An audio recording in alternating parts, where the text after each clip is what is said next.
ለሰው አላወራም ችግሬን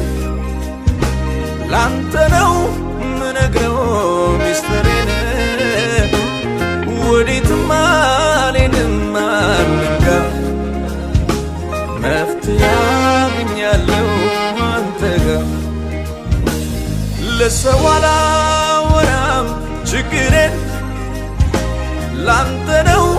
ምነግረው ሚስጥሬን ወዴትም አልሄድም አንጋ መፍትሄ አገኛለሁ አንተ ጋር አሁንማ አይኔን አንስቻለሁ ከሰው ላይ